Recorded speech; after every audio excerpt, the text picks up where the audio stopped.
Comment évoluent les prix du marché immobilier sur le secteur de Moulins à Vent à Vénissieux? Bonjour à tous, Olivier Pajot, facilitateur immobilier, j'espère que vous allez bien. Bienvenue dans cette nouvelle vidéo dans laquelle je vous emmène sur mon PC et je partage avec vous des informations sur l'évolution des prix du marché immobilier sur le secteur de Moulins à Vent à Vénissieux, notamment au niveau des appartements. On va voir si depuis la fin du confinement, on a eu une augmentation ou pas des prix du marché. Vous êtes prêts? Allez, c'est parti, on y va. Alors, on va rentrer dans le vif du sujet. Donc là, je suis sur le site meilleuragent.com qui réunit plusieurs millions de visiteurs par mois. On va aller voir les prix de l'immobilier, la carte des prix, donc sur la ville de Vénissieux, 69 200. Donc on voit qu'on a un prix moyen au niveau des appartements d'environ 2516 €. Donc, prix au mètre carré moyen pour les appartements, et pour les maisons, on est proche de 3000 € du mètre carré. Ce qui est bien avec ce site, c'est qu'on va pouvoir aller sur... Alors, je descends un petit peu. Voilà, on a le prix de l'immobilier par quartier. Donc, on va aller voir le quartier Moulins à Vent qui est là. Voilà, donc le quartier Moulins à Vent. Alors, je le rappelle, c'est un secteur, donc là on se situe vraiment tout au nord de Vénissieux, délimité au sud par le boulevard Laurent Bonnevet, donc c'est le périphérique, délimité à l'ouest, au nord et à l'est par le 8e arrondissement de Lyon. Donc on a le quartier Montplaisir-la-Plaine, États-Unis, Grand Trou. Voilà, donc Moulins à Vent, c'est une zone qui est là, avec on voit plusieurs couleurs au sein de ce quartier, donc on a donc plusieurs catégories de prix.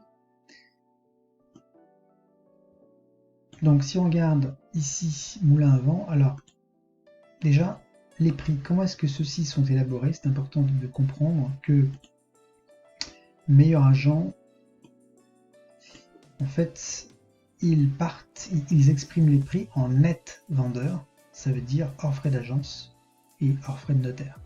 Ça veut dire que sur les prix qu'on voit affichés ici, logiquement, il faudrait rajouter 5% grosso modo pour avoir des prix de vente finaux, frais d'agence compris. D'accord? Donc, il faut savoir que, voilà, hors Île-de-France, donc les prix sont calculés par Meilleur Agent sur la base des données de transactions communiquées par nos agences partenaires, notamment, dont je fais partie. Et c'est vrai que je communique à Meilleur Agent les prix de vente auxquels je vends les biens. Donc les estimations qui sont faites par Meilleur Agent sont vraiment calculées sur des données réelles, sur les prix réels de vente.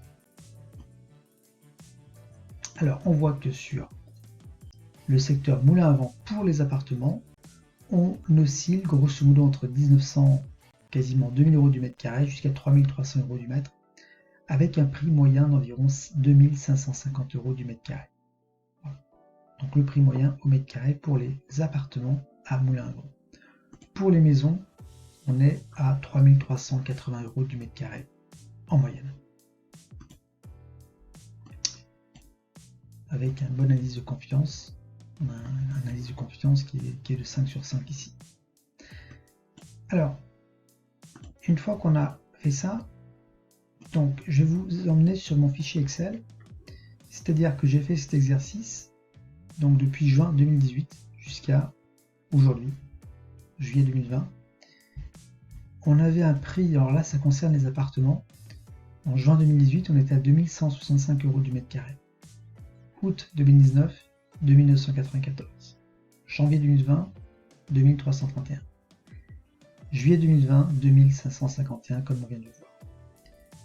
Donc si on trace la courbe correspondante, on voit qu'on a une augmentation du prix moyen des appartements au mètre carré sur le secteur Moulins à Vent depuis 2 ans et même depuis un petit peu plus tôt.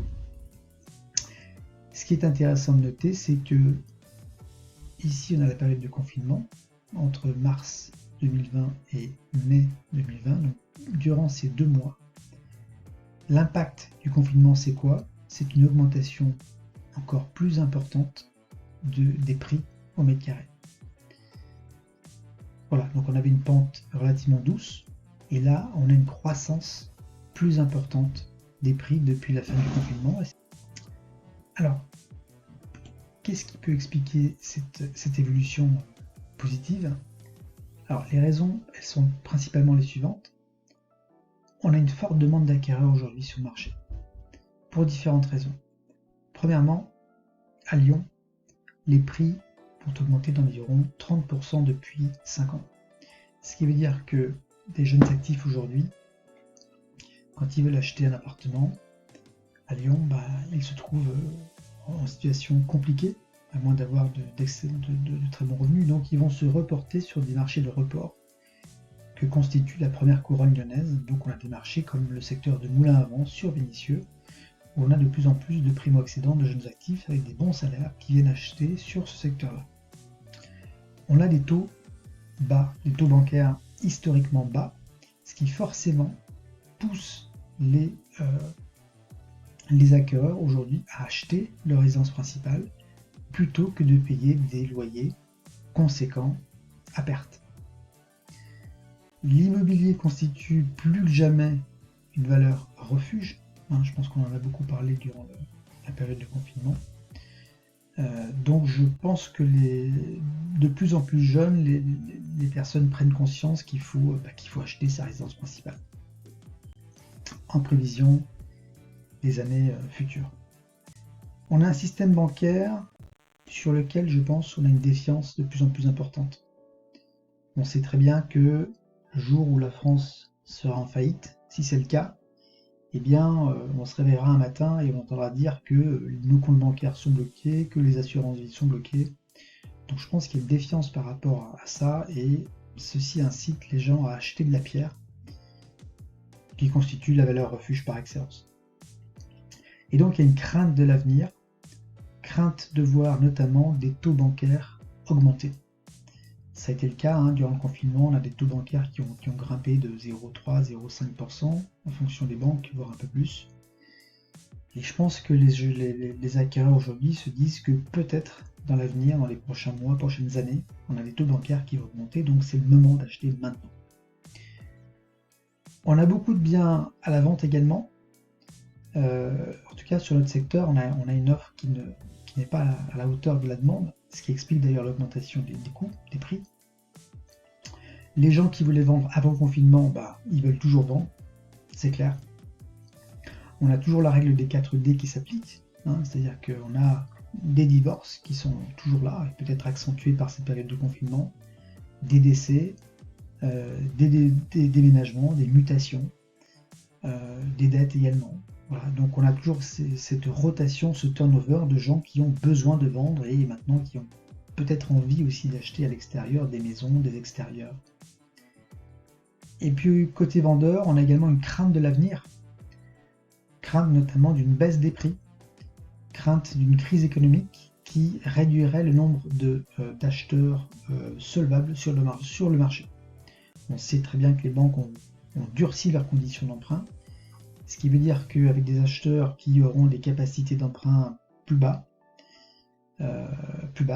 peut-être qu'on aura moins d'acheteurs sur le marché, ce qui veut dire moins d'acheteurs, ça veut dire baisse potentielle de prix de l'immobilier dans les prochains mois, voire prochaines années. Donc on a aujourd'hui une adéquation idéale, on a une offre qui rencontre une demande, ce qui explique le nombre de transactions qui explose depuis la fin du confinement, et puis des prix qui, en tout cas sur certains secteurs, notamment en périphérie lyonnaise comme Vénissieux, secteur Moulins-à-Vent, on a une croissance assez significative du prix de l'immobilier, puisque sur les 7 derniers mois, on a quasiment 10% d'augmentation des prix sur le secteur, ce qui est quand même relativement conséquent. Alors qu'on n'avait eu que 2% entre janvier 2020 et août 2019. Donc voilà c'était un petit focus que je voulais faire sur l'évolution du prix moyen des appartements sur le secteur Moulins-à-Vent. Voilà pour ce focus. Je reste bien sûr à votre disposition si vous avez des questions, des commentaires à faire concernant ce graphique. Je reste à votre disposition, à votre écoute. Laissez-moi un commentaire. Et puis je vous invite bien sûr à cliquer sur la clochette de notification si vous voulez recevoir des prochaines vidéos, à vous abonner à ma chaîne. Et puis voilà, je vous remercie pour votre écoute et je vous dis à très vite dans une prochaine vidéo. Bye bye.